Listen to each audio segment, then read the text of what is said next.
إن الحمد لله نحمده ونستعينه ونستغفره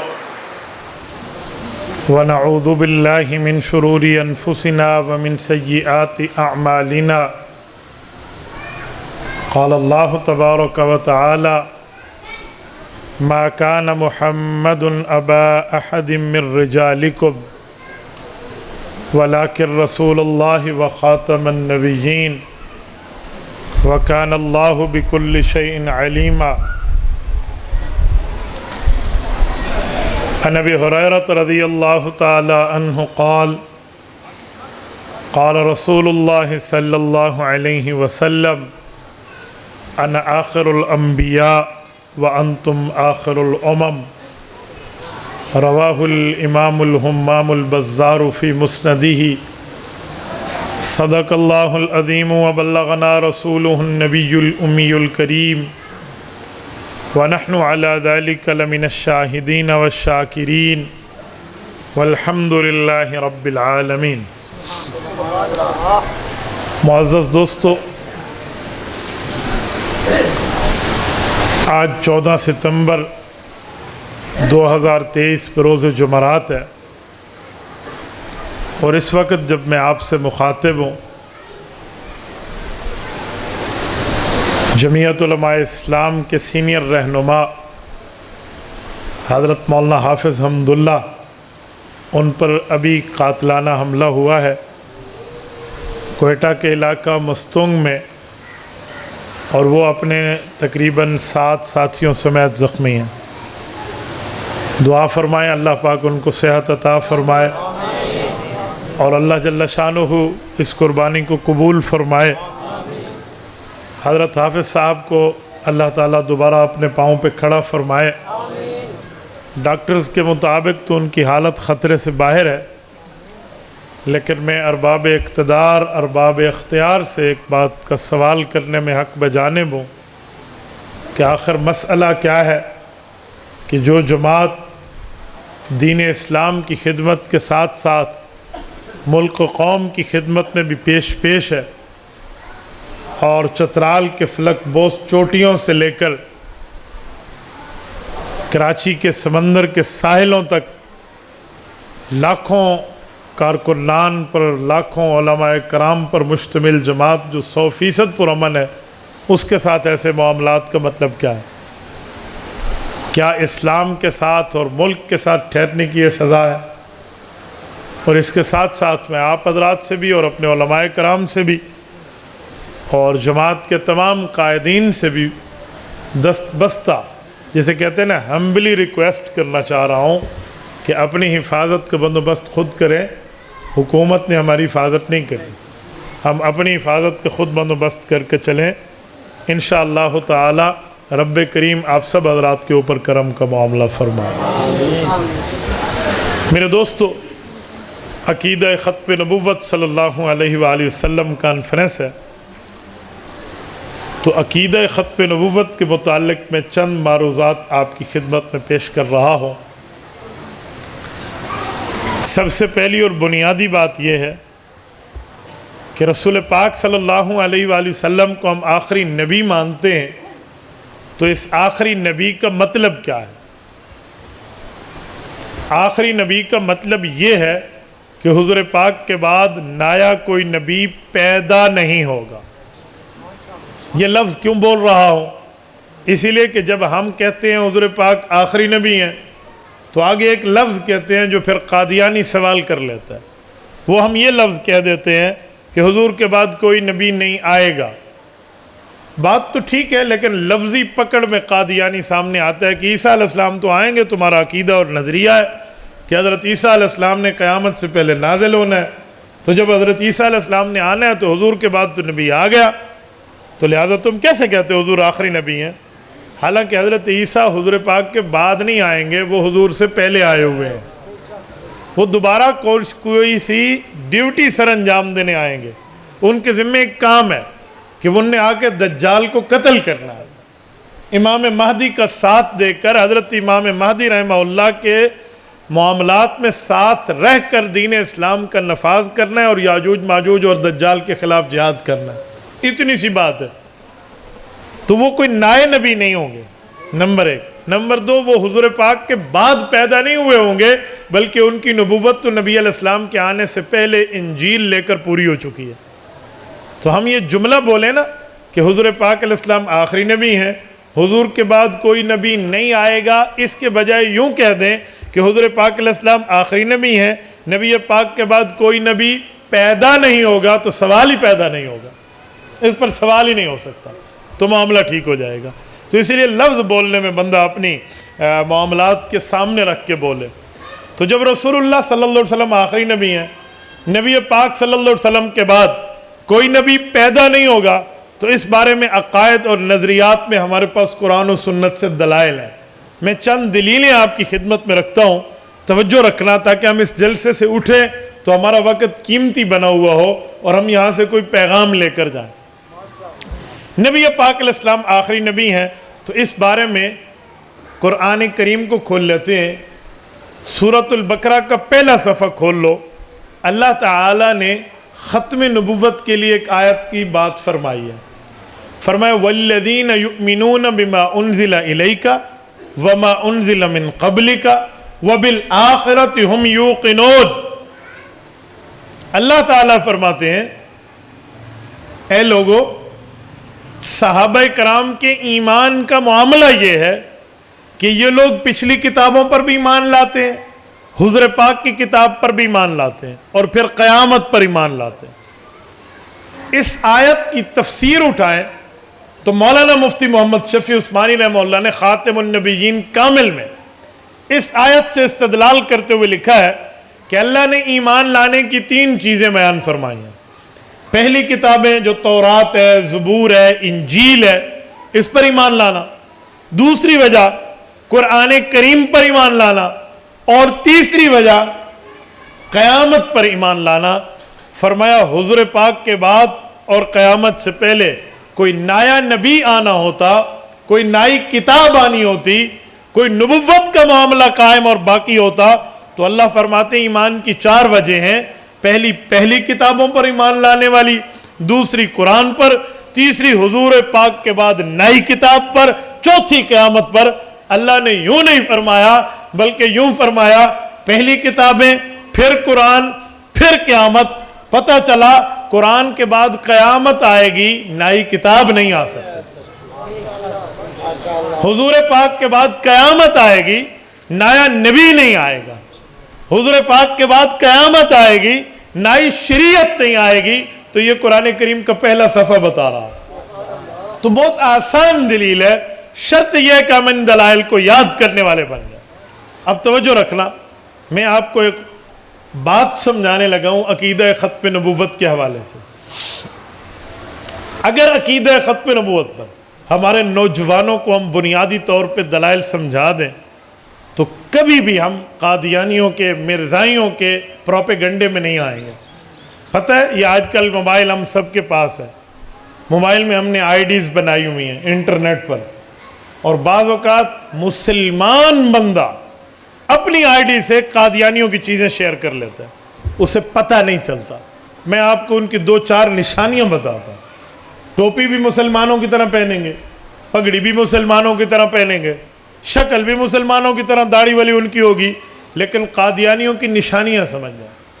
سب سے پہلی اور بنیادی نشانی یہ ہے کہ وہ کسی نہ کسی ایسے معاملے میں بات کرتے ہیں جس کے ذریعے مسلمان کے ایمان پہ ڈاکہ پڑ جائے.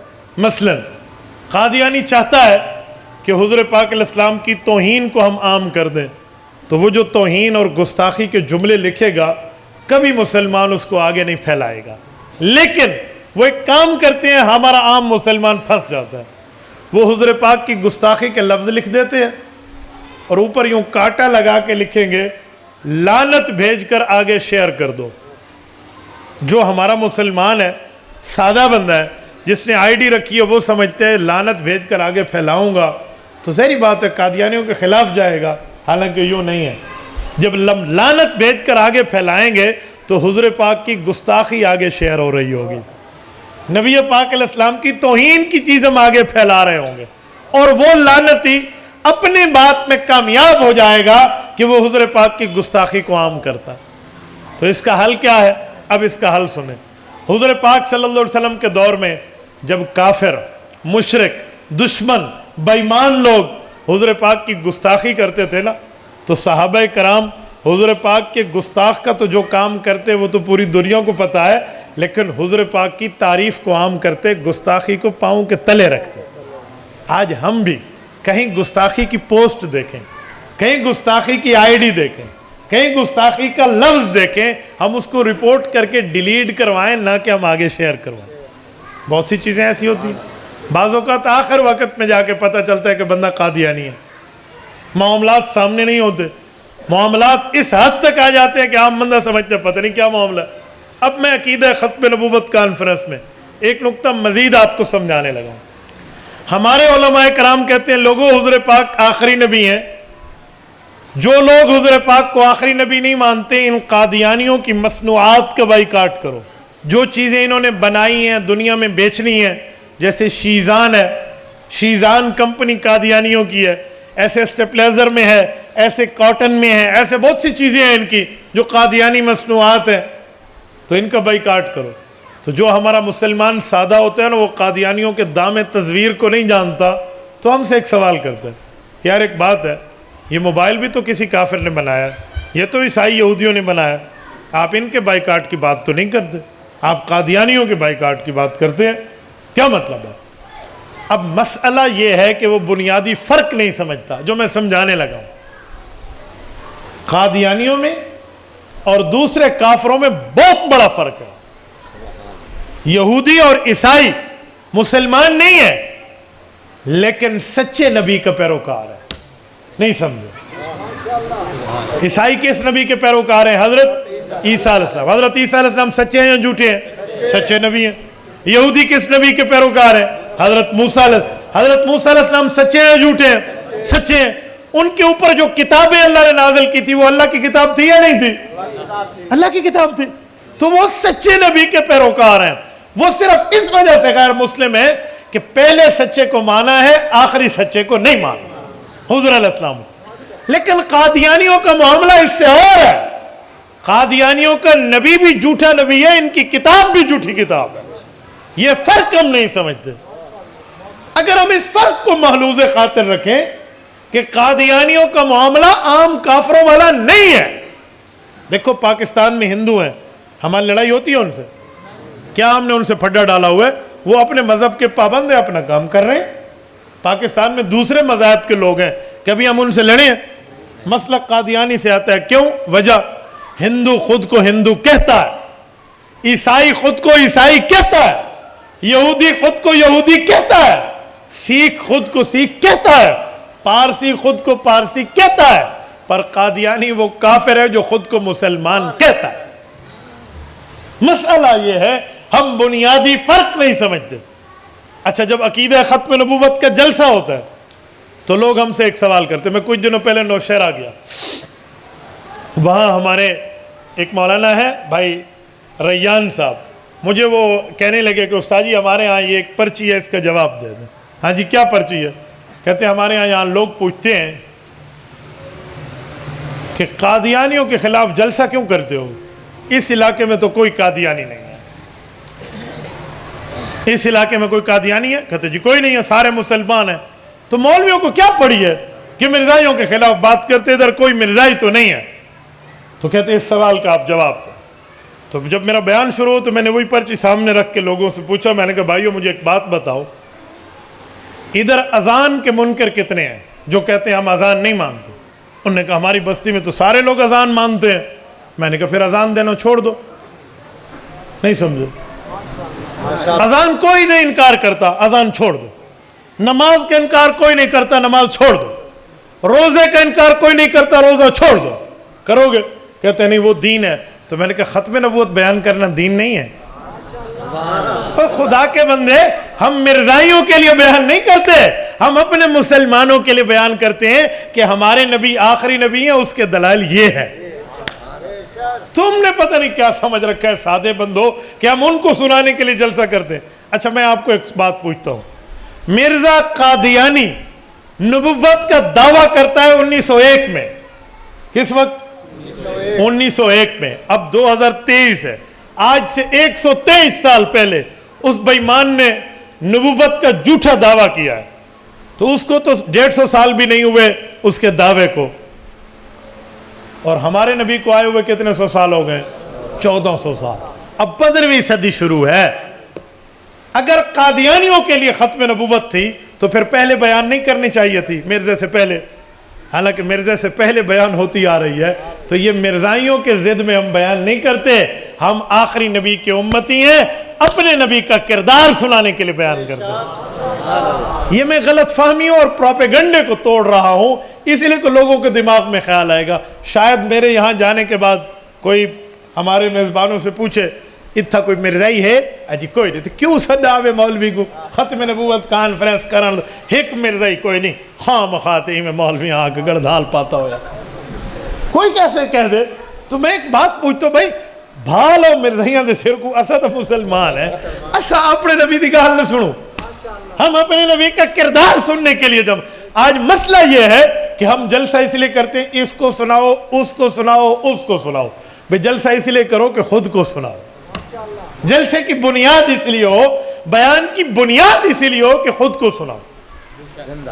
جب یہاں سے ہم اٹھے تو ہم اس بنیاد پہ اٹھے کہ ہم آخری نبی کے امتی ہیں اور اس کے دلائل یہ ہیں. تو میرے دوستو, اب قادیانی اس وقت انٹرنیٹ پر بیٹھا ہے, یوٹیوب پر بیٹھا ہے, فیس بک پر بیٹھا ہے, tune.pk پر, ٹویٹر پر, انسٹاگرام پر, ٹک ٹاک پر, جتنی آئیڈیز ہیں اور جتنے سوشل میڈیا کے پلیٹ فارمز ہیں, ان سب کے اوپر قادیانی بیٹھے ہیں. آپ مسلمان ہیں, میں آپ کی غیرت پہ دستک دیتے ہوئے ایک جملہ کہتا ہوں, ایمان سے بتاؤ. ہم پیکج بھی کراتے ہیں, ہم پیسے بھی لگاتے ہیں, ہم آئیڈیز بھی بناتے ہیں, ہم سوشل میڈیا پہ آئیڈیز بنا کر ڈیٹا آن کر کے چلتے ہیں.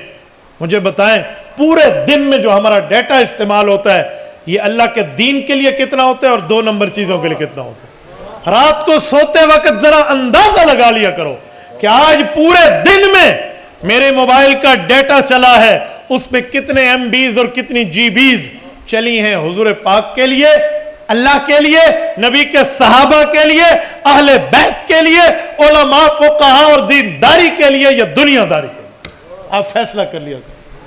ناراض نہ ہونا, آج ہم وہ لوگ ہیں, ہم فیس بک کے اوپر سردار اور پٹھان کے لطیفے شیئر کریں گے. سردار ان آخیا تے پٹھان ان جواب دیتے ہیں.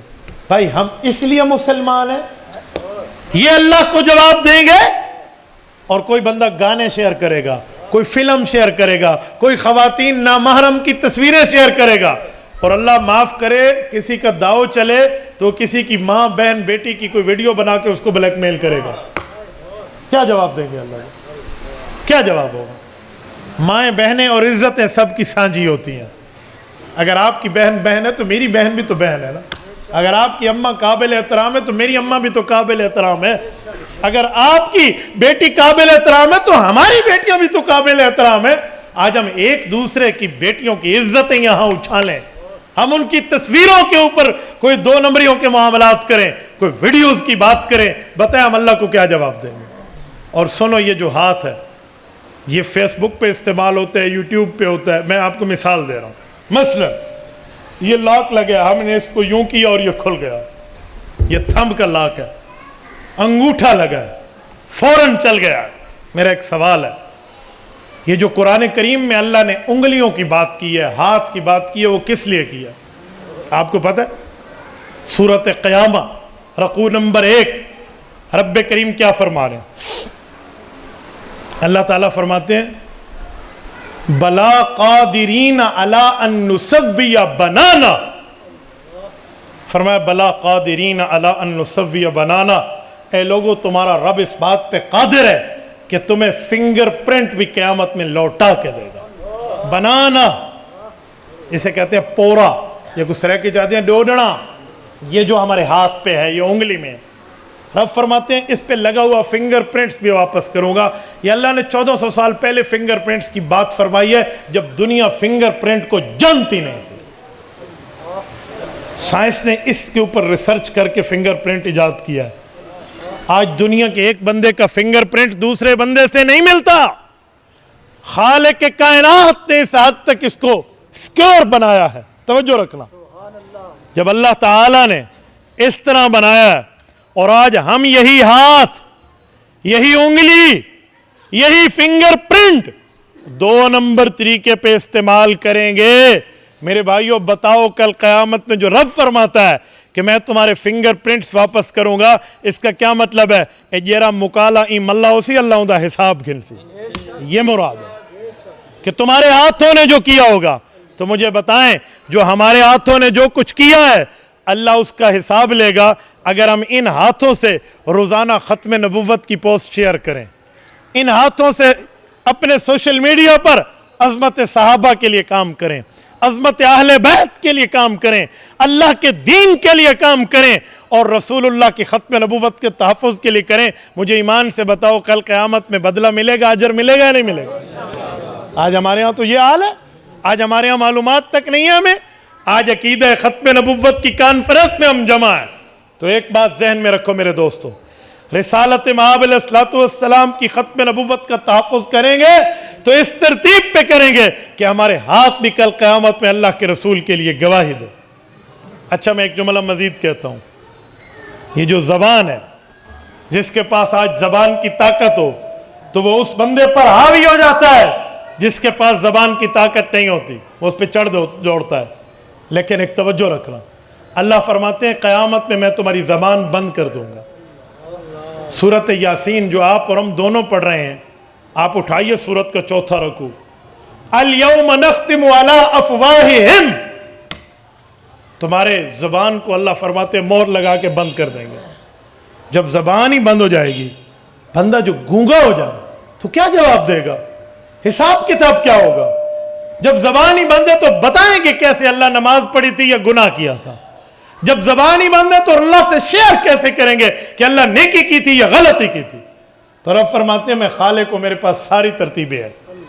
وَتَشْهَدُ أَرْجُلُهُمْ، اللہ الْيَوْمَ نَخْتِمُ عَلَىٰ أَفْوَاهِهِمْ وَتُكَلِّمُنَا أَيْدِيهِمْ وَتَشْهَدُ أَرْجُلُهُمْ بِمَا كَانُوا يَكْسِبُونَ، فرمایا تمہارے ہاتھ بولیں گے، تمہارے پاؤں بولیں گے، جسم کے اعضاء بولیں گے، اور اعضاء جسم بتائیں گے مولا ہم نے کیا کیا تھا، کیا نہیں کیا تھا۔ جسم کے ایک ایک عضو جس سے رب چاہے گا وہ اللہ سے کلام کرے گا کہ میرے اللہ یہ اعضاء نے یہ کام کیے تھے۔ تو آج ہم یہاں ختم نبوت کے جلسے میں بیٹھے ہیں، ہمیں چاہیے ہم ان ہاتھوں سے اپنی آئیڈیز کو جو چلاتے ہیں تو خدا کے لیے ایسے چلائیں کہ یہ قیامت میں اگر ہاتھوں کی گواہی آئے تو تاج و تخت ختم نبوت زندہ باد آئے۔ یوں کریں۔ جن دوستوں نے ختم نبوت کے اشتہار لگائے ہیں ابھی اس عقیدے کے لیے مجمع کو جمع کیا، جس نے اشتہار چھپوائے ہیں، جس نے دعوت دی ہے، وہ ایک ایک بندہ رسول اللہ صلی اللہ علیہ وسلم کے دفاع میں خود کو منسوب سمجھے گا کہ اس نے کام کیا۔ حضرت علامہ انور شاہ کشمیری رحمۃ اللہ علیہ عقیدہ ختم نبوت کی جنگ لڑنے ہندوستان سے بہاولپور آئے تھے، 1932 کی بات کر رہا ہوں، 1932 کی فروری کا آخری جمعہ حضرت نے جامع مسجد صادق بہاولپور میں پڑھایا تھا، حالانکہ شدید بیمار تھے، اور اسی سفر سے واپسی پہ ان کا انتقال ہو گیا تھا، اور جاتے ہوئے کہا تھا کہ میں ایک بہن کی دعوت پر آیا ہوں عقیدہ ختم نبوت کے لیے، جس کا نکاح ایک مرزائی سے ہو گیا ہے، اور اس عورت نے عدالت میں دعویٰ کیا ہے کہ میں مسلمان خاتون ہوں، میں کسی مرزائی کے نکاح میں نہیں جانا چاہتی۔ اس کے لیے آئے تھے اور عدالت میں دلائل دی، عدالت نے دلائل سنے، کوئی 10 سال سے کیس چل رہا تھا، یہ اس کی آخری ہیئرنگ چل رہی تھی، آخری سماعتیں تھیں۔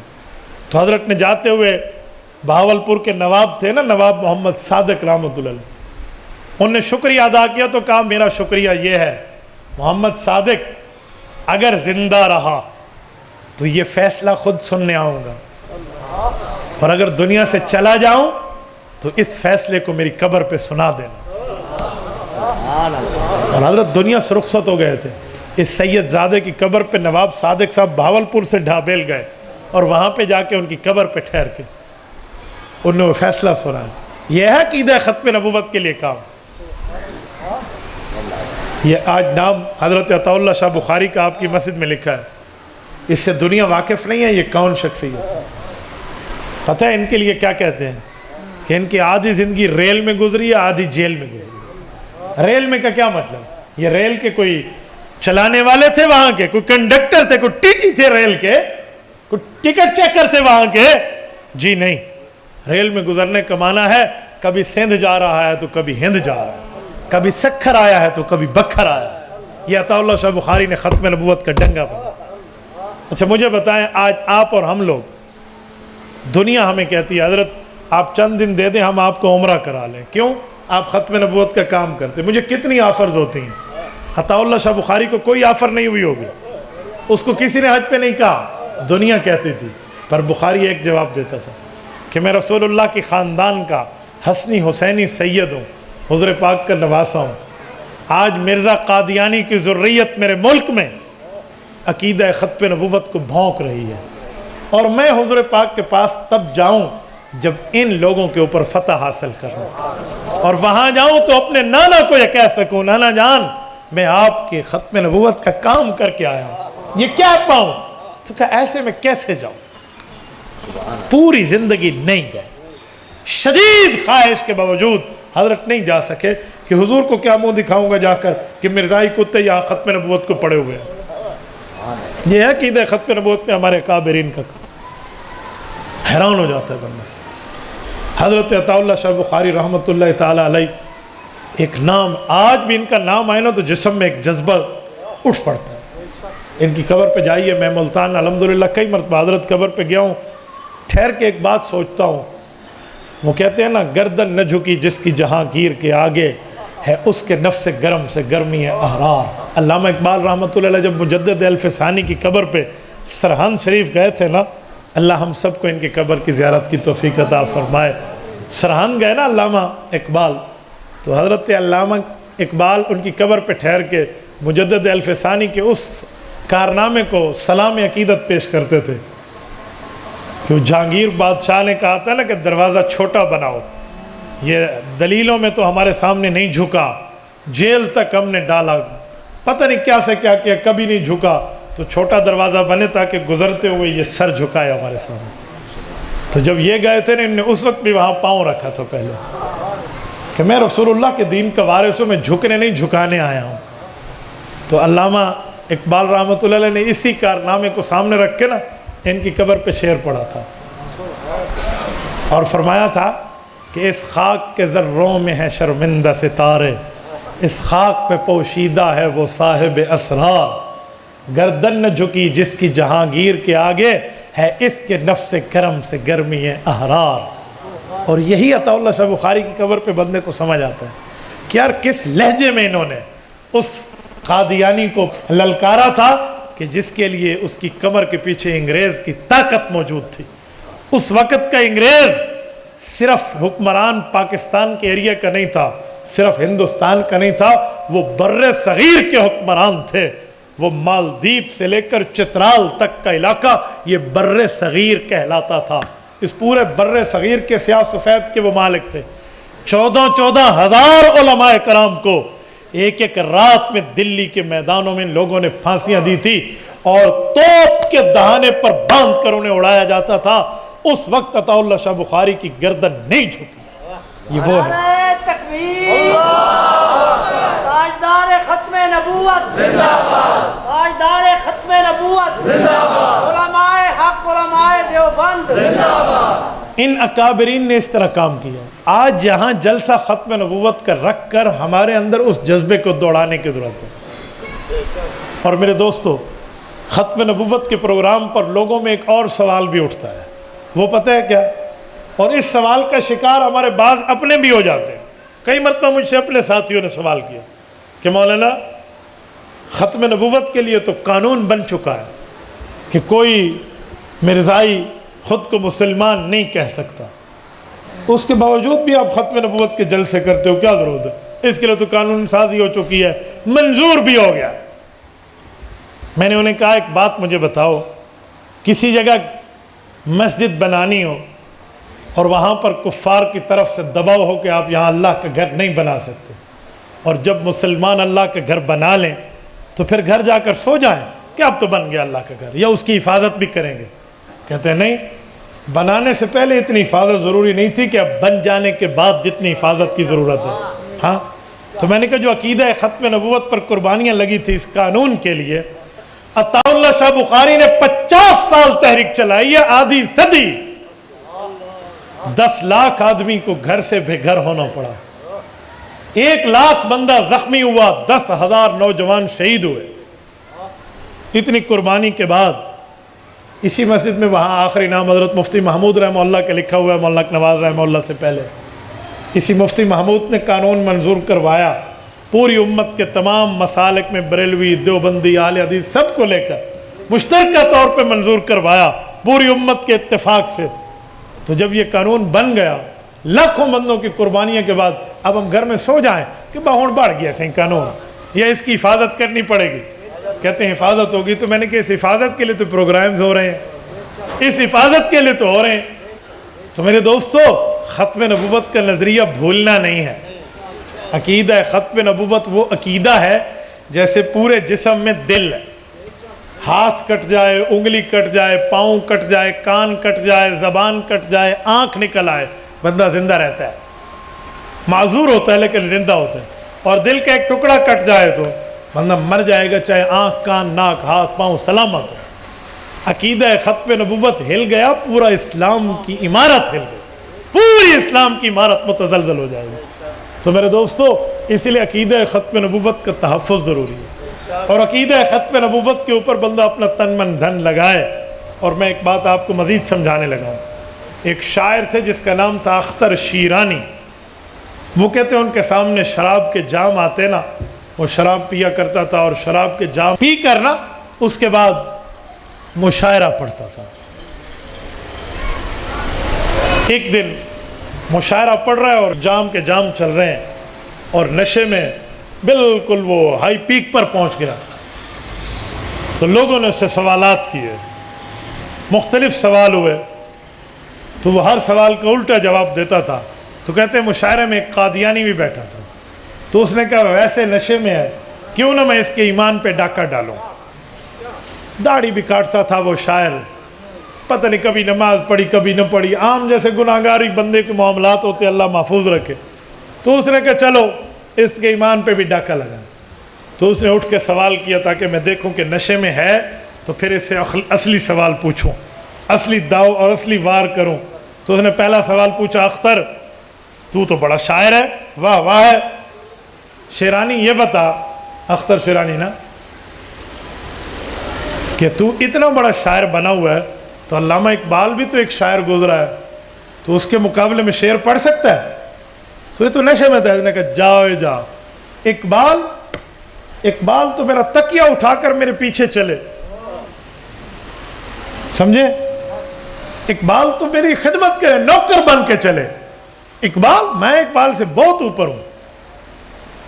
تو مرزائی سمجھ گیا کہ باقی نشے. انہوں نے پھر دوسرا سوال، انہوں نے کہ اقبال سے 1 صدی پہلے شاعر گزرا ہے، بر صغیر کا نام اور پہچان، مرزا اسد اللہ خان غالب، بہت بڑا شاعر ہے. مرزا اسد اللہ خان غالب کے میں اشعار آپ کو سناؤں نا ایسے دل ہل جاتے ہیں. اس کو اتنی قدرت تھی اشعار پر. ہوئے مر کے ہم جو رسوا ہوئے، کیوں نہ غرق کے دریا، نہ کبھی جنازہ اٹھتا نہ کہیں مزار ہوتا. تیرے وعدے پہ جیے ہم تو یہ جان جھوٹ جانا، کہ خوشی سے مر نہ جاتے اگر اعتبار ہوتا. اس کی نظموں کی ایک پوری لائن ہے. تو اس نے مرزا اسد اللہ خان غالب کا نام لیا کہ اس جیسے تم شاعر ہو. تو یہ تو نشے میں تھا کہ جاؤ، اسد اللہ غالب ہوتا تو آج میری جوتیاں اٹھاتا.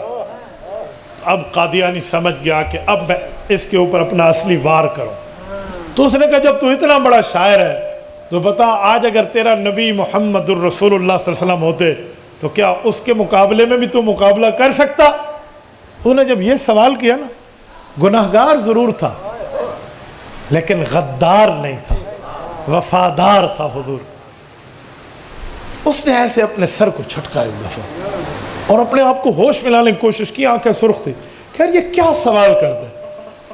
اختر شیرانی نے اسی وقت اپنے دل سے ایک جملہ کہا کہ اختر تو شرابی ضرور ہے، گناہگار ہے، داڑھی بھی تیرے چہرے پہ نہیں ہے، نماز پڑھتا ہے یا نہیں پڑھتا، لیکن ایک تجھے نبی کے ساتھ آسرے کا تعلق ہے کہ میرے نبی قیامت میں گناہگار کی سفارش کریں گے.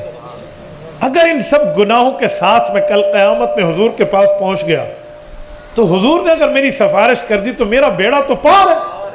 اور اگر اس موقع پر بھی تو حضور کے خلاف کوئی بکواس کر لے تو جو آخری سہارا ہے سفارش کا وہ بھی ختم. تو یہ اس نے دل میں فوراً سوچا. اور وہ قادیانی جو سوال کر رہا تھا نا، اپنا شراب کا اس میں جام اٹھایا اور اس کے منہ پہ یوں دے مارا اور یوں اسپیکر پھینکے اور اس نے چھلانگ لگائی اس کے پیچھے بھاگنے کے لیے. وہ آگے دوڑ رہا تھا، پیچھے دوڑ رہا، اور اسی جلسہ گاہ میں جا کے اس نے اس کو دبوچ لیا اور اسے مارتے جا رہا ہے اور اسے کہتے ہوئے لانتی میں گناہگار ضرور ہوں، خطا کار ضرور ہوں، دنیا دار ہوں، میں کوئی مولوی حافظ عالم نہیں ہوں، لیکن نبی پاک صلی اللہ علیہ وسلم کی سفارش کا امیدوار ہوں، میں اللہ تعالیٰ کی رحمت کا امیدوار ہوں. یہ ایک ہی تعلق ہے میرا حضور کے ساتھ. تو ظالم اس تعلق کو بھی ختم کرنا چاہتا ہے، اختر شیرانی کے پاس بچے گا کیا؟ تو عقیدہ ختم نبوت ایسی چیز ہے، مسلمان جتنا گیا گزرا بھی کیوں نہ ہونا، جتنا گناہگار خطا کار روسیہ کار کیوں نہ ہو، پر رسول اللہ کا وفادار ضرور ہوتا ہے، حضور کا غدار نہیں ہوتا. تو میرے دوستو، آج ہم بھی اپنے گھروں میں اپنے بچوں کو، اپنی بچیوں کو، اپنی بیویوں کو، بیٹیوں کو، بہنوں کو، اپنی والداؤں کو یہ بیٹھ کر سمجھائیں اور بتائیں کہ ہم جس جلسے میں گئے ہیں اس جلسے کا نام عقیدہ ختم نبوت کا جلسہ ہے. اور ختم نبوت یہ ہے کہ ہمارے نبی پاک علیہ السلام پر قرآن کی آیت اتری. رب نے فرمایا ایمان 3 چیزوں کا نام ہے، پچھلی کتابوں کو مانو، قرآن کو مانو، وَبِالْآخِرَةِ هُمْ يُوقِنُونَ، اور قیامت کو مانو. اللہ نے حضور کے بعد قیامت آنے کی بات کی ہے، نیا نبی آنے کی بات نہیں کی. اور پھر انہیں بتائیں کہ ہمارے نبی پاک علیہ السلام نے اپنی حدیث میں ہمیں یہ بات ارشاد فرمائی ہے. حضرت ابو ہریرہ فرماتے ہیں سرکار دو عالم صلی اللہ علیہ وسلم نے فرمایا انا آخر الانبیاء وانتم آخر الامم. لوگو، مجھ محمد الرسول اللہ صلی اللہ علیہ وسلم کے بعد نیا نبی نہیں آئے گا اور تم امت محمدیہ کے بعد نئی امت نہیں آئے گی. یہ دلائل ہم سمجھیں، یہ دلائل یاد کریں، اس دلائل کو ازبر کریں، ان دلائل کو دہرائیں. تو خدا کی قسم وہ وقت دور نہیں ہے جس وقت ہم عقیدہ ختم نبوت کے لیے نوجوانوں کو بیدار کر لیں. لیکن شرط یہ ہے ہماری قوم کا نوجوان غیرت کے ساتھ، ہماری قوم کا نوجوان اسلامی حمیت کے ساتھ اس عقیدے اور نظریے پہ چلے. سنیے، ابھی مہینہ ستمبر کا ہے، آج 14 ستمبر ہے. ٹھیک آج سے 7 دن پہلے 7 ستمبر گزرا ہے. 7 ستمبر 2023 بروز جمعرات گزری ہے. میں اس 7 ستمبر کو کشمیر کے ضلع باغ آزاد کشمیر میں تحصیل دھیر کوٹ میں بیان کر رہا تھا عقیدہ ختم نبوت سیمینار پر، وہاں جمعیت علماء اسلام آزاد کشمیر کی دعوت پر. تو 7 ستمبر کو کیا ہوا تھا تو میں سمجھانے لگا ہوں.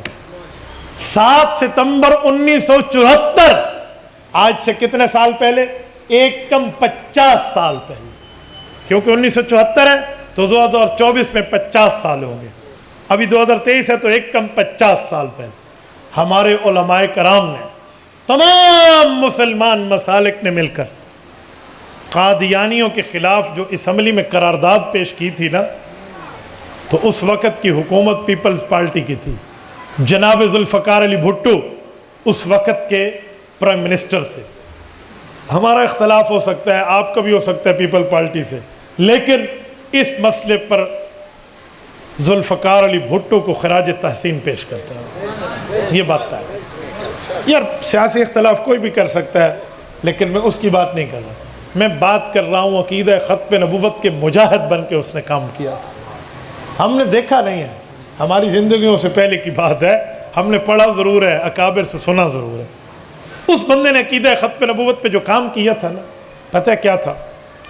اس کے اوپر امریکہ کا دباؤ الگ تھا، اس پر قادیانیوں کا دباؤ الگ تھا، اس پر اس وقت کی اقوام متحدہ UN کا دباؤ الگ تھا. اس وقت ہماری بیوروکریسی اور اسٹیبلشمنٹ میں قادیانی موجود تھے، ان کا دباؤ الگ تھا. اور یہ سارے اسے کہہ رہے تھے اے مولویاں دا آکھا نہیں مننا، تو معاملے کو لمبا ڈالو، ڈیوائیڈ اینڈ رول، چلتے چلو. لیکن اس وقت کے تمام بریلوی دیوبندی اہل حدیث سارے ایک ہو گئے. انہوں نے کہا بھی سارے رولے گھر رچن ختم نبوت تے کوئی رولا کوئی دے. جو مسئلہ ہمارا ہے وہ ہم خود طے کر لیں گے، لیکن ختم نبوت پہ ہم رسول اللہ کے وفادار ہیں۔ تو سب ایک ہو کے پورے سیاسی مذہبی اسمبلی میں بیٹھ گئے کہ آپ ہمیں حل کر کے دیں۔ تو اس نے پھر کہا کہ اگر ہم قادیانیوں کی بھی بلا لیں، تو مسلمانوں نے کہا یہ دیوار تا ایسا منگتے بدیا سے، ایسا تو انہوں کو انو گلیندے بدیا سے نا۔ پتہ ہے کیا ہوا تھا؟ ذوالفقار علی بھٹو کو اس وقت کی قادیانی مرزا ناصر نے اپلیکیشن دی تھی، ہمیں بلایا جائے، ہمیں سنا جائے۔ قادیانی خناس سمجھ دیا ان بے ایسا کوئی بڑا 30 مار خان ہے، 30 دے بعد 31 ہی ہوندہ ہے نا، صرف 30 تے نہیں ہوندہ۔ تو اس نے وہ درخواست بھٹو کو جمع کرا دی۔ تو بھٹو صاحب نے اپنی اس میں دراز میں ٹیبل کی دراز میں رکھا ہوا تھا۔ تو جب سارے علماء حضرت مفتی محمود رحمۃ اللہ علیہ کی قیادت میں وہاں گئے نا، تو بھٹو صاحب نے کہا کہ اگر ہم قادیانیوں کو بھی بلا لیں تو آپ حضرات ان سے بات کر لیں تاکہ کھول کے سامنے آ جائے مسئلہ۔ اس نے یوں دراز کھولی اور اپلیکیشن ان کی جو درخواست آئی تھی نکال کر مفتی محمود رحمۃ اللہ کے سامنے رکھ دی، اور اس وقت میاں شاہ امن نورانی صاحب، پروفیسر غفور احمد صاحب، یہ سارے حضرات بھی تھے، سارے دیکھ رہے تھے۔ تو مفتی محمود رحمۃ اللہ نے بڑا زبردست جملہ بھٹو صاحب کو کہا تھا کہ جناب پرائم منسٹر، ہم تو پاکستان کے چوک و چوراہوں اور گلیوں میں قادیانیوں کو ڈھونڈ رہے تھے، یہ تو آپ کی دراز سے نکل آئے گا، ہم تو ان کو وہاں ڈھونڈ رہے تھے۔ اور یہ خوش قسمت دن ہوگا آج ہماری مائیں ہمیں دودھ پلانے پر فخر کریں گی کہ میرے بیٹوں نے نبوت کا تحفظ کیا۔ کہا انہیں بلائیں۔ اچھا بلایا گیا اسمبلی میں خصوصی آرڈر کے ذریعے، وہ ایم این اے بھی نہیں تھے لیکن خصوصی کمیٹی بنائی تاکہ غیر ایم این اے بھی آ سکے، بن گیا۔ اچھا پتہ ہے کتنے دن بحث ہوئی ہے قادیانیوں پہ؟ یہ 7 ستمبر کے حوالے سے جملہ کہہ رہا ہوں، 13 دن بحث ہوئی ہے، 13 دن۔ ایک دفعہ تو پورے 2 دن مرزا قادیانی کے پوتے مرزا ناصر کو دیے تھے، پورے 2 دن، کہ زور لگا اس 2 دن میں ہمیں قرآن حدیث صحابہ اہل بیت سے دکھا کہ حضور کے بعد کوئی نیا نبی ہے۔ پتر زور لا، کو بھی گھنا سکتے تو وہ کوئی گھنا۔ تو یہ پوری جماعت کے ساتھ آئے تھے، اور اس وقت جب یہ آئے نا تو اسمبلی کے لوگ جو سادے لوگ تھے نا، تو ان نے اس کو دیکھا نا، ہمارے علماء کوئی ٹوپی میں کوئی پگڑی میں، تو قادیانی بڑی تیاری سے آئے تھے، سر کے اوپر پگڑی، ادھر جبہ، حمائل شریف لگایا ہوا، کلمہ شریف کی پٹی ماتھے پہ باندھی ہوئی، اور اللہ کا نام آئے تو یوں ہاتھ باندھ کے کہیں جل جلالہ، حضور علیہ السلام کا نام آئے تو یوں جھوم کے کہیں صلی اللہ علیہ وآلہ وسلم۔ اسمبلی کے لوگ سوچنے لگے بھی مفتی محمود صاحب شاکو انہا کو کافر رکھویں، دیکھو شودیاں دیکھ منہ تے کیڑا نور ہے، وہ نور نہیں سور ہے، تو وہ تو فرق ہوتا ہے نا۔ تو مفتی صاحب فرماتے تھے، حضرت مولانا علاؤالدین صاحب کو اللہ پاک رحمت فرمائے، ڈیرہ اسماعیل خان کے ہمارے شیخ الحدیث، وہ فرماتے تھے، ہمارے عظیم مجاہد صاحب رحمۃ اللہ علیہ بتاتے تھے کہ مفتی صاحب جب ڈی اے خان آئے نا تو روتے تھے، یہاں ہم سے دعا کراتے تھے کہ یار اسمبلی کے لوگ دین کا علم نہیں رکھتے، وہ شکل دیکھ کے کہیں متاثر نہ ہو جائیں کہ اے تو چنگے مسلمان بیٹھے، دعا کرو اللہ ان کا کفر واضح کرائے۔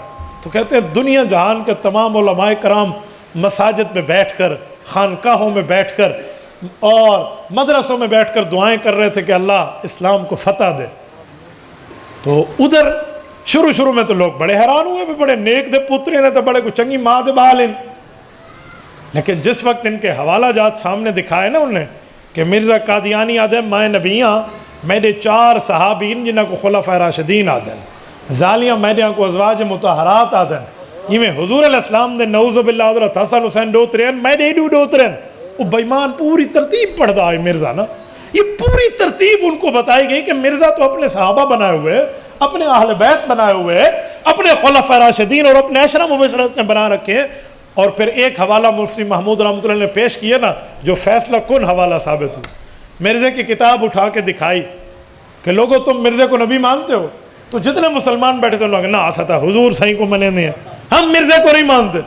تو انہوں نے کہا پھر تمہارا کیا خیال ہے، یہ حوالہ سناؤں؟ انہوں نے کہا سنائیں۔ انہوں نے کہا کتاب ان کی ہے، یہ منہ پہ بیٹھے ہیں، یہ کہیں نا ہماری کتاب نہیں ہے تو مفتی محمود کو پھانسی لگا دینا، یہ کتاب ان کی ہے، چھاپی انہوں نے، پڑھ دوں؟ صاحب نے کہا پڑھ دو، کہ ناراض تو نہیں سو کہ جی نہیں، کیا وہ سنو، مرزا قادیانی نے لکھا ہے کہ جس بندے نے میرا کلمہ پڑھا ہے اس کی ماں نے اس کے باپ کے ساتھ غداری نہیں کی، اور جس نے میرا کلمہ نہیں پڑھا، مرزا قادیانی کہتا ہے، اس کی ماں نے حرام کاری کی تھی، اس کے باپ سے دھوکہ کیا تھا۔ یہ حوالہ پیش تھیا نا تو مفتی صاحب سارے تو پوچھا کہ مارکا دسو ہوں تسا اپنی ماما کو سچا منے دے یا کوڑا منے دے دسو معاملہ یہ دلاد ہے کہ جیڑے بندے میں نے تے کلمہ نہیں پڑھا ان دی ماں نے حرام کاری کی تھی کیا نبی یہ چیز آتا ہوں گے این حوالے دے بعد مرزائیاں کل گال کرن دا موقع کوئی نہیں ہے وہ آدھے نا برے بے آبرو ہو کر تیرے کوچے سے ہم نکلے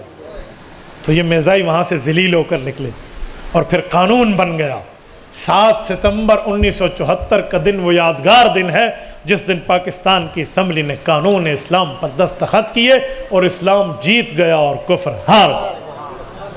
یہ ہمیں اپنی تاریخ بھی تو یاد ہونی چاہیے نا، کیا ہم عقیدہ ختم نبوت کی بات کیا کرتے ہیں؟ جن لوگوں نے 1974 کا زمانہ دیکھا ہے، یہ بزرگ، یہ سفید ریش ہمارے لوگ جانتے ہیں کہ یہ اس وقت ہوا کیا تھا، تو آج ہمیں نوجوانوں کو بتانی چاہیے کہ اس پر ہمارے سیاسی علماء کی، جمعیت علماء اسلام کی اس پر قربانیاں کیا ہیں، اس پر کردار کیا ہے، اس پر ان لوگوں کی پوری ترتیب ہے۔ میرے دوستو اسی لیے اپنے علماء سے جڑیں، اپنے علماء کرام کے دستے بازو بنیں، علماء کرام کے معاملات کو مضبوط رکھیں، یہ آپ کی دنیا کا تحفظ بھی کریں گے، انشاءاللہ دین کا تحفظ بھی کریں گے۔ اقول قولی ھذا واستغفر اللہ وآخر دعوانا ان الحمد للہ رب العالمین۔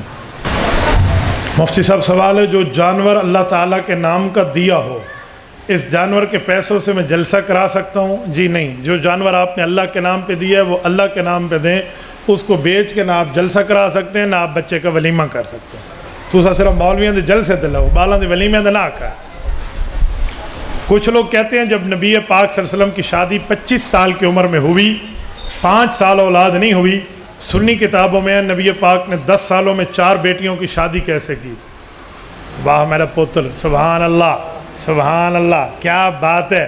اے کوئی شرم اور حیا ہے تم میں؟ نبی نے شادیاں کیسے کی؟ شادی نہیں ہوئی تھی، چھوٹی عمر میں بچیوں کا نکاح ہوا تھا۔ نکاح اور ہے، شادی اور ہے۔ کہ جس ملعون کا سوال ہے نا، میں اس ملعون کو اس وقت سے جانتا ہوں جس دن سے میں نے انہیں سیدہ فاطمہ رضی اللہ عنہ والا جواب دیا تھا۔ آج یہ ملک میں نہیں ہے، یہ باہر ملک کفار کے پاس بیٹھ کے یہ پناہ لیے ہوئے ہے۔ اس خناس کو ہم جانتے ہیں، یہ گستاخ ابو بکر ہے۔ پورا میرا 1.5 گھنٹے کا بیان یوٹیوب پر موجود ہے جس کا نام ہے اولاد پیغمبر، آپ اٹھا کر سن لیں۔ میں نے ایک ایک نبی پاک کی بیٹی کی پیدائش اور وفات اور اس کی عمر نکاح کو ذکر کیا۔ جھوٹ بولتے ہیں، یہ چھوٹی عمر میں بچی کا نکاح ہوا تھا، اور یہ بے ایمان اس میں کہتے ہیں شادیاں بھی ہو گئی، اولاد بھی ہو گئی۔ سبحان اللہ، تو ڈو گالیاں آگو ہی بدھا چا، ہاں میں تمہیں کہوں، میں نے تمہیں ہاتھ ملا، تو اگنے کے لکڑی پاتی ہے، میں دی بوتھی چمی ہے چاہ نمو نمت تھا تو جن پہاڑوں لتھا۔ نبی پاک علیہ السلام کی ان 10 سالوں میں جو 4 بیٹیوں کی معاملات ہیں، 4 بھی نہیں ہے، 3 بیٹیوں کی بات ہے۔ یہ جو 3 بیٹیاں ہیں 10 سال میں، ماشاءاللہ ان کی عمریں اتنا حد تک تھی کہ نبی پاک علیہ السلام نے نکاح کا وعدہ فرما لیا تھا۔ اور چھوٹی بچی کا اگر والد چاہے بچی کی خیر خواہی کے لیے تو نکاح کر سکتا ہے، اجازت ہے۔ اچھی بات ہے، بڑی ہو جائے تو ان سے خود آپ پوچھ لیں، لیکن نکاح ہو سکتا ہے۔ تو یہ اتنی سی بات ہے، کیا چھوٹی عمر میں نکاح بھی نہیں ہو سکتا؟ تو اس نے نکاح کو شادی بنائی، شادی کو اولاد بنائی، تو اس بندے نے جھوٹ بولا ہے۔ مفتی صاحب، کچھ دیوبند کے لوگ جنازے کے بعد دعا کرتے ہیں، کیسا ہے؟ بھائی جنازے کے بعد جو دعا ثابت ہے وہ قبر پہ ثابت ہے۔ حضور علیہ الصلوۃ والسلام نے قبر پہ جا کر دعا مانگی ہے، ہم حضور کی ترتیب پر وہاں جا کر دعا کے قائل ہیں۔ جنازہ پڑھیں گے، پھر تدفین کریں گے، تدفین کے بعد دعا مانگیں گے، جو آپ علیہ السلام کی ترتیب ہے۔ مفتی صاحب، جو پیش امام گستاخ صحابہ کا اعلان کرے اس کے بارے میں بتا دیں۔ اگر اس بندے کو یقین سے پتہ ہے کہ فلاں بندہ صحابہ اور اہل بیت کا گستاخ ہے، اس کے باوجود یہ کام کرتے تو اس کے لیے مسجد کی کمیٹی کو بٹھا لیا جائے اور ان سے پوچھ لیا جائے، دودھ دودھ اور پانی پانی ہو جائے گا۔ جزاکم اللہ تعالی۔ ہاں، آپ سارے حضرات دعا فرمائیں بھائی سعید صاحب کے بیٹے کے لیے، اللہ پاک اس کو صحت عطا فرمائے۔ وآخر دعوانا ان الحمد للہ رب العالمین۔